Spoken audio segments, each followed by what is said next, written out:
একটা দাঙ্গা করলে একটা হিন্দুর বাড়িতে যদি আঘাত পড়ে 5টা বাড়িতে বুলডোজার চলবে। আর মমতা বন্দ্যোপাধ্যায় যখন ওখানে গেলেন তখন এখানে শুরু হয়ে গেল আক্রমণ, এবং এই আক্রমণ পূর্ব পরিকল্পিত। আগুন দেওয়ার জন্য হাতে এক জ্যারিকেন ভর্তি ভর্তি পেট্রোল। আগে থেকে যদি প্ল্যান না থাকতো গোধরা হত্যাকাণ্ডের মতো, তাহলে জ্যারিকেন ভর্তি পেট্রোল কোথা থেকে এলো? তারা এসে ঘুরে যাবে। তারা রাত্রিবেলা 12টার সময় হলো, 1টার সময় হলো, 1 ঘন্টা সেখানে গিয়ে বসে থাকবে, চায়ের দোকানে গিয়ে পাহারা দেবে। ভারতীয় জনতা পার্টি মনে করে হিন্দু ভারতবর্ষের আদি জাতি এবং মূল জাতি। অন্যরা থাকতে পারে ভারতবর্ষে সবার, কাউকে মানা নেই, কিন্তু হিন্দুরা এই ভারতবর্ষকে তৈরি করেছে রক্ত ঘাম পরিশ্রম করে। হিন্দুর অধিকার যদি এখানে না থাকে, অযোধ্যায় যদি রাম মন্দির তৈরি না হয়, যদি মালদায় যদি রাম মন্দির তৈরি না হয়, মালদায় যদি আমরা জয় শ্রীরাম বলতে না পারি, আমাদের হাতে কি সুযোগ আছে মক্কায় গিয়ে আমরা জয় শ্রীরাম বলবো? মক্কায় আমাদের জয় শ্রীরাম বলতে দেবে কি? তাহলে আমরা এই মালদার মাটিতে জয় শ্রীরাম বলবো। মমতা বন্দ্যোপাধ্যায় তো দূর যাক, অনেক বড় বড় হোসেন শাহ সেই সময় চেষ্টা করে পারেনি এখান থেকে হরে কৃষ্ণর নামকে বন্ধ করার জন্য। মনে রাখবেন, কাজী নির্দেশ দিয়েছিল তখন মমতা বন্দ্যোপাধ্যায় তো নস্যি হোসেন শাহ এদের সামনে। সেই সময় ইতিহাসে উল্লেখ করা আছে, সেই সময় মালদা সহ নদিয়ার বিস্তীর্ণ জায়গায় নোটিফিকেশন, এখন যেমন পুলিশ 144 ধারা জারি করে দিয়েছে, এখন মনে হয় নতুন 163 হয়েছে, উকিলবাবুরা বলতে পারবেন। সেই সময় নবাবের ফরমান ছিল হরিনাম নেওয়া যাবে না, হরিনাম নেওয়া যাবে না। চৈতন্য মহাপ্রভু এসেছিলেন এই মালদার পবিত্র মাটিতে, বসেছিলেন রামকেলির মেলাতে, পায়ের ছাপ রেখে গেছেন সেই রামকেলিতে। হিন্দুদেরকে রক্ষা করার জন্য চৈতন্য মহাপ্রভু পথ দেখিয়ে গেছিলেন। কি করেছিলেন? সংকীর্তন করতে করতে চাঁদ কাজীর বাড়ি নদিয়াতে ঘেরাও করেছিলেন। হরিনাম করা যাবে না বলছি, তোকে তোর কানের সামনে হরিনাম শোনাবো। এবার মমতা বন্দ্যোপাধ্যায় মালদাতে এলে, আপনারা যারা এখানে উপস্থিত হয়েছেন, জেলে যেতে হলে জেলে যাবেন। আমার ভাইদেরকে আমি অনুরোধ করে যাচ্ছি, যুব মোর্চার মমতা বন্দ্যোপাধ্যায় এলে পরে তাকে জয় শ্রীরাম বলে স্বাগত জানাবেন। মমতা বন্দ্যোপাধ্যায় পশ্চিমবঙ্গের যেখানে যাবে সেখানে আমরা জয় শ্রীরাম বলব। উনি আবার লন্ডন গেছেন, এখন ফিরেছেন, লন্ডন থেকে ফিরেছেন। লন্ডনে গিয়ে তো মান সম্মান ডুবিয়ে এলেন। ওখানে গিয়ে উল্টো পাল্টা বলে ইংরেজি বলছে না বাংলা বলছে, আমরা নিজেও বুঝতে পারছিলাম না। ইংরেজি বলতে না পারাটা কোনো অপরাধ না। ভাষণটা লিখে নিয়ে যান, লিখে নিয়ে গিয়ে ভালো করে পড়ুন, নাহলে বাংলায় বলুন, কেউ ইংরেজিতে তর্জমা করে দিন, তো কোনো অসুবিধা নেই। কিন্তু মমতা বন্দ্যোপাধ্যায় ওখানে গিয়ে লোক হাঁচিয়ে এলেন। আর আজ অব্দি আমি বুঝতে পারলাম, প্রত্যেকবার ভোট আসে, ভোটের ঠিক 1-1.5 বছর আগে মমতা বন্দ্যোপাধ্যায় বিদেশ যান। কেন যান বিদেশ? এবং অদ্ভুত ভাবে বিদেশ যাওয়ার অদ্ভুত তার নিয়ম। আপনারা জানেন মমতা বন্দ্যোপাধ্যায় লন্ডনে গেছেন। কিভাবে লন্ডনে গেছেন? কলকাতা থেকে গেছেন দুবাই থেকে লন্ডন। অথচ মমতা বন্দ্যোপাধ্যায় কিন্তু কলকাতা থেকে দিল্লি যেতে পারতেন, দিল্লি থেকে সরাসরি ইংল্যান্ডের প্লেন আছে। মমতা বন্দ্যোপাধ্যায় কলকাতা থেকে মুম্বাই যেতে পারতেন, সরাসরি ইংল্যান্ডের প্লেন আছে, কিন্তু উনি যাননি। ওনার ভাইপো আমেরিকা গেলেন কয়েক মাস আগে, নিশ্চয়ই আপনাদের মনে আছে, চোখের ট্রিটমেন্ট করার। আমেরিকারও সরাসরি প্লেন আছে, মুম্বাই থেকে দিল্লি থেকে গেলেন না। কোথায় গেলেন? দুবাই। বারবার দুবাই কেন যায় এরা? দুবাইয়ে কি আছে? দুবাইয়ে কি ছুপায়? দুবাইয়ে কি লুকায়? এইটা আমাদেরকে খুঁজে বের করতে হবে। এবং প্রত্যেকবার বিদেশে যাওয়ার, ভোটের আগে বিদেশে যাওয়ার কারণ। আর মমতা বন্দ্যোপাধ্যায় যখন ওখানে গেলেন তখন এখানে শুরু হয়ে গেল আক্রমণ, এবং এই আক্রমণ পূর্ব পরিকল্পিত।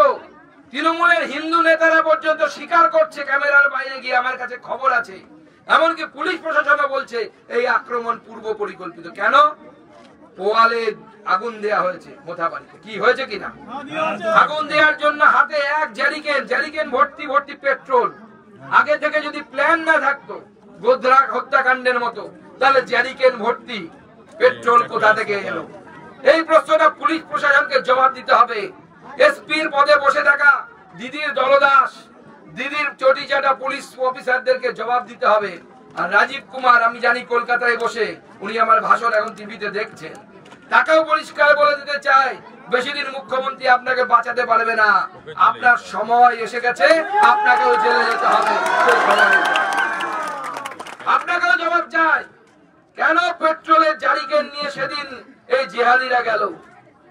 কি বলছে, একটা হিন্দুকেও থাকতে দেব না, কেটে সাফ করে দেব।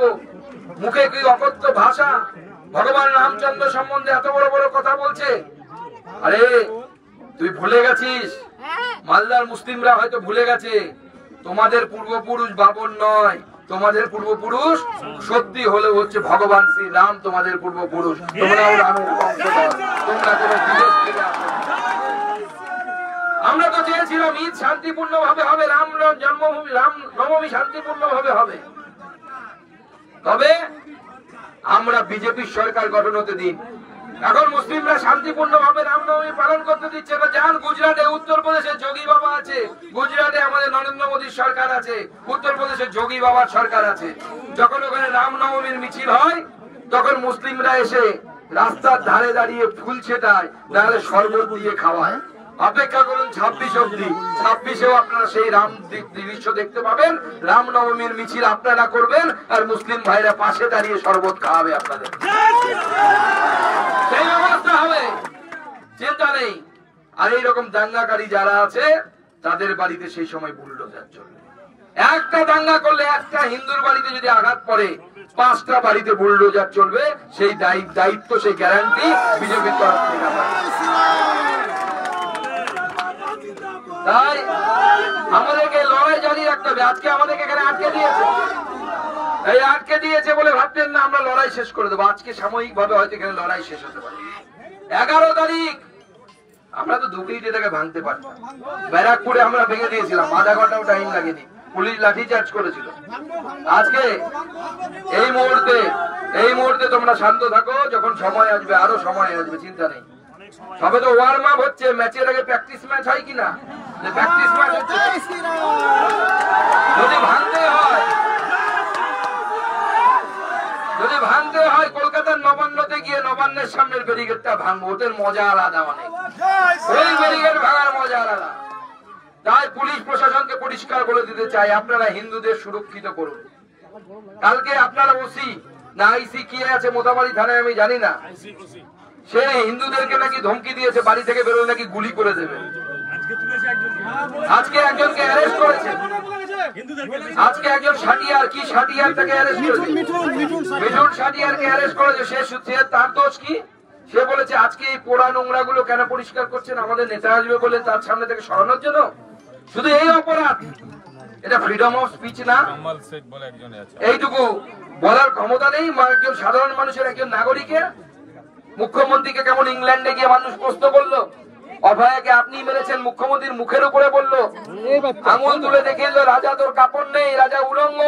মুখ্যমন্ত্রী তাও হাসছে, নিজের ব্যান্ডেজ পরা ছবি দেখাচ্ছে, ব্যান্ডেজ পরা ছবি। ওই ব্যান্ডেজের নিচে কত রক্ত ছিল দিদি আমরা জানি, কিন্তু আপনি মহিলা, আপনি মায়ের বয়সী আমার প্রায়, আমরা আপনার ব্যক্তিগত বিষয় নিয়ে টানাটানি করতে চাই না। আমাদের ভিডিও ভালো লাগলে লাইক এবং শেয়ার করুন, কমেন্ট সেকশনে গিয়ে জানান আপনাদের মতামত। আরও ভিডিও পেতে আমাদের চ্যানেল সাবস্ক্রাইব করুন এবং প্রতি মুহূর্তে খবরের আপডেট পেতে প্রেস করুন বেল আইকন।